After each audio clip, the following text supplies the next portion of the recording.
When you were in school, did you ever question the validity of the historical information being presented to you? Probably not, because we all went to school under the assumption that whatever was being presented to us was a fulsome, accurate depiction of historical events. As of late, we've been made aware that not only was some of that information inaccurate, whole big pieces of that historical puzzle were missing. I was born and raised in Edmonton, Alberta. From elementary to high school, I was one of 5 or less Black people in the school, including the staff. In university, I was more often than not the only Black student in the class. This was something that I grew accustomed to and viewed as the norm of my life, because my friends were predominantly white, and I wasn't growing up around any people that looked like me. Now, unfortunately, I wouldn't realize what I was missing until much later on in life, because you don't miss what you've never had. However, as I would get further into adulthood, the sense that something was missing would start to grow within me. And by the time I finished university, I realized that I had learned nothing about Black history. Now, as a Black person, that felt like a problem. How could I not know anything about the history of the people that looked like me in Canada? Although I would see commercials on TV every Black History Month, they were all American commercials. There was one in particular that became synonymous with Black history for me because of the song that played within it. It was called "The Revolution Will Not Be Televised" by Gil Scott-Heron. The interesting thing about this song was that it was actually a spoken word poem set to music recorded in 1970. And it had originally been written with the intention to provoke the reader to realize that true change would not be brought to them by corporations, but rather through a change in one's own mind and actions. Now, in the early 2000s, I had no idea of the depth and breadth of its meaning, and yet it resonated with me. It made me reflect on the fact that I had and I was growing up with no other Black people around me outside of my own family members. It made me acutely aware of the fact that Black history was not being celebrated in Alberta in a meaningful way. I've spent most of my life being the only Black person in the room, having to explain my hair to people, and making the choice to go along in order to get along, stomaching microaggressions because I didn't consciously know what they were. I didn't know what unconscious bias was, and I certainly did not have a deep enough understanding of what systemic racism was. At the same time, I didn't want to be the race police, calling out things that were not okay and having to put my friends on blast. That would ultimately upset my precious position within my friend group, which was something I was not willing to risk. But at the same time, I knew I wanted to do something about it. I needed to do something about it. So I decided to teach myself and my friends about Black history. Now let's be all the way real. We are all ignorant to some degree. Have you ever said or thought that you don't see color? Were you ever taught about Black history when you were in school, let alone Canadian Black history? Or have you ever found yourself in a conversation about race and discrimination and felt a little nervous or afraid to contribute because you were worried that you might unintentionally offend? We are all in a position of not knowing because of the systemic scholastic issue of Black history not being a formal part of school curriculums. Because of this, we haven't had a chance to learn about this history that by its very nature provides lived examples of how a lack of equity, a lack of inclusion, and a lack of diversity among people contributes to systemic racism, microaggressions, and the growth of unconscious biases. Black history, as well as other minority histories, holds the key to the hindsight that evidences the need for uncomfortable conversations because they'll change our lives. The lack of exposure that we've had to these important histories, as well as the contributions of minority group members to the fabric of society, has bred the discomfort that we feel when we're tapping into this knowledge.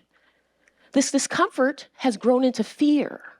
And this fear has been allowed to guide our decision-making, while at the same time prevents us from being able to see the positivity that the acquisition of this knowledge conjures by way of self-reflection, critical thinking, and a change in one's own mind and actions.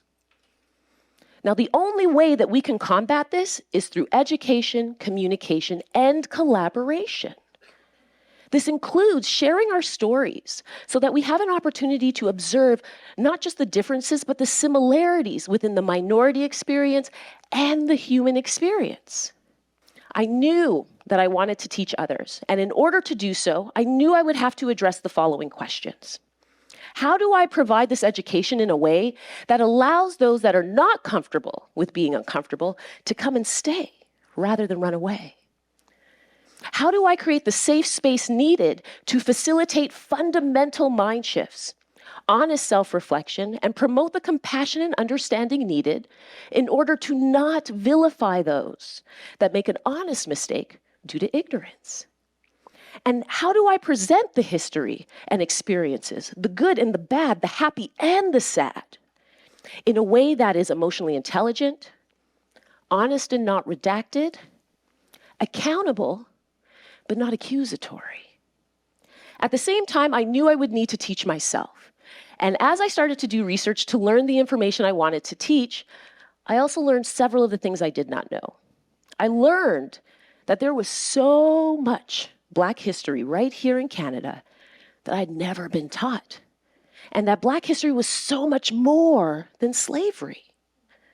Learning what I did gave me a greater understanding of myself, the world, and my place within it.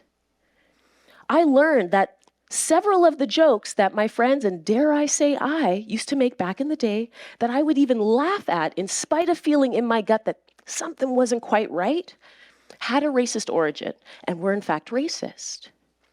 I learned that my wishing to be white as a child was due to the fact that society presented whiteness as the most desirable way to live.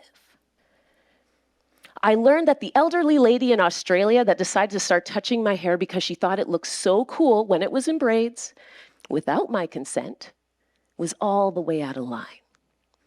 And I even learned, and this is the clincher, that I had developed my own unconscious bias towards Black men because of how they were depicted on television when I was growing up, as thugs or criminals, homeless or aggressive. My initial attempt at teaching my friends involved 3 of them, an oversized laptop, and a piece of paper with about 20 questions on it about Prince, Oprah, and Whitney Houston. Yes, I started with the Americans because that is what I knew at the time. I asked my small audience questions point blank, thinking they would have a working-based knowledge of these very famous Black people. I was immediately disappointed to find out that they knew far less than anticipated, which I thought was ludicrous. What do you mean you don't know about Oprah, who at the time was nearing the end of her 25-season run? And surely everybody knows about Whitney Houston, one of the greatest singers of all time. Needless to say, I was frustrated, and my friends seemed slightly scared. So back to the drawing board I went to find a better way to provide this education that would alleviate the feeling of these emotions on both sides. I knew I wanted to create a learning experience that would ease the discomfort that people felt with the information being presented, and that would remove the barriers that they themselves would try to place between themselves and the information by way of feeling anxiety, fear of embarrassment, and even defensiveness. In came the game idea. What if I made a game about Black history? What if I took all of our favorite parts of game night and combined them into something bigger and better? The gamification of this information would create the safe space needed to have people come together, communicate about the subject matter, be educated, and then work collaboratively to answer the questions posed. It would also make the learning experience fun and entertaining. I saw this as a way to engage people, Black or not, have them connect with the information and see the value in it. Now, the word game is synonymous with fun. It is rare that someone hears we're going to play a game and says, I don't want your fun. Creating a game allowed me to take Black history and put it into a format that split the focus between learning, discomfort, and competition, while adding audio, visual, and interactive components. Over the next 10 years, I would use my friends as my test group creating a version of the game each year, facilitating it for them, seeking their feedback, and then raising the bar on myself for what I could create the following year. Each year, there was also a theme to the game so that I could expose my friends to different parts of Black history, and I would use it to build my question categories around it. We had the Southern edition to account for American South. We had the Ghana edition to account for where my parents emigrated from in West Africa. We had the Caribbean edition because Black people don't just come from Africa these days. And most recently, we have the CanCon edition to account for Canadian Black history. Now, this method of delivery involved playing in teams and working together. So that way, nobody felt alone within the context of the game.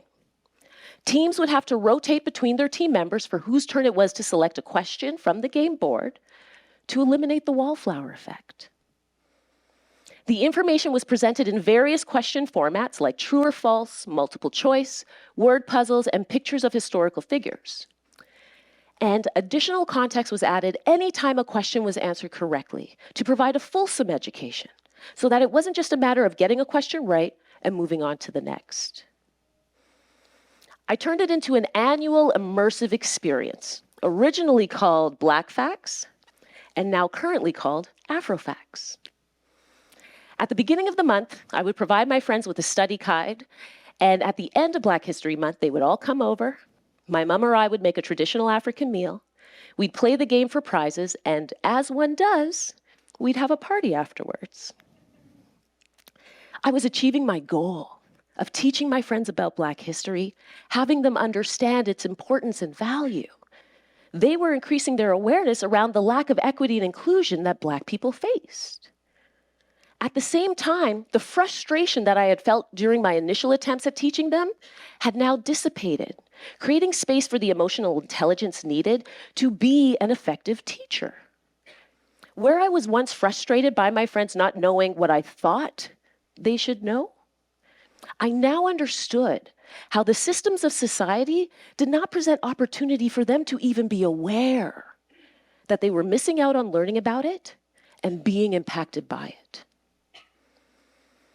Exposure to Black history creates opportunity for self-reflection, questioning stereotypes, and considering not just the intention behind one's own words and actions, but also the impact and result on others. It was amazing to observe my friends and bear witness to the shift in their mindsets, perspectives, and their growing curiosity. They now felt empowered to engage in uncomfortable conversations and question what they saw around them. Now, at this time, it warmed my heart to no end, so I wanted to take things just a little bit further. What the game environment allowed me to do was introduce an extended period of controlled discomfort, something I absolutely took advantage of because I wanted to see if I could push them a little bit further. In 2020, after witnessing the Black Lives Matter movement, I added a new category to the game. It was called Let's Have a Conversation. The team player that selects a question from this category has to answer a thought-provoking opinion question on their own. The intention is to get the players thinking about topics and ideas that they may never have previously thought about or had presented to them. It gently pushes them in the same way a loving grandmother would because she knows that you can do better. Now imagine if we were to bring this method of gamification to the table for the next generation and at a younger age, allowing the minds of tomorrow to become more aware today. Regular exposure to Black history, other minority histories, and uncomfortable conversations as a whole de-risks them. The same way that regular exposure to anything that we perceive to be uncomfortable or scary makes it less uncomfortable and less scary. This creates opportunity for youth, children, and young adults to strengthen their critical thinking skills and build the confidence necessary to question ways of thinking within their own homes, generational racism, and the systems that perpetuate discrimination.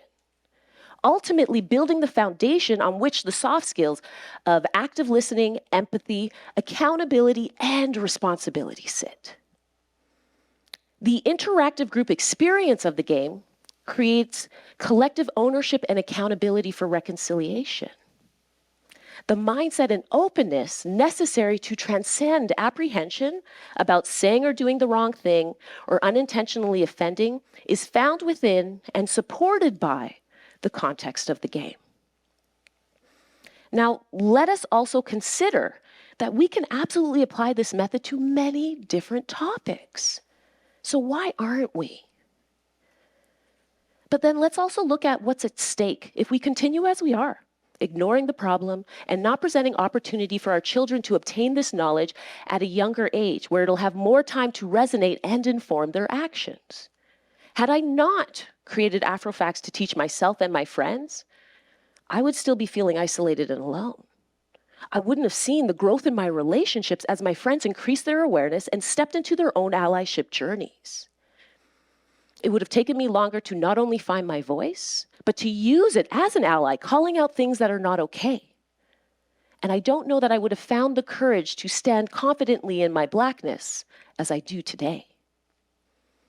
But the most important one is, had I not learned what I did, I would not have been able to recognize the impact that my lack of awareness was having on my mental health, my ability to love myself, and on the standards of behavior that I would accept from others. All the things that we want our children to develop and be strong in: mental health, sense of self, and boundaries. So it is time to step into action. It is time to switch things up and utilize a different method in supporting human innovation that starts from within. The strategy utilized to provide education directly impacts how well those lessons are received. And this is something we absolutely have to consider when we're going to provide education on subject matter that we socially believe to be uncomfortable. The game creates opportunity for connection and meaningful conversation by bringing together people that do not look like each other and have different perspectives. On the other side of discomfort lives growth. Something that we all seek, something that we're aware of, and yet we still shy away from it at times. So it's time to lean all the way in and not allow our discomfort to stifle our curiosity. Because when we have those conversations, when we learn what it is we do not know, we are then blessed with the gift of learning from the past and stepping into our power to change the future.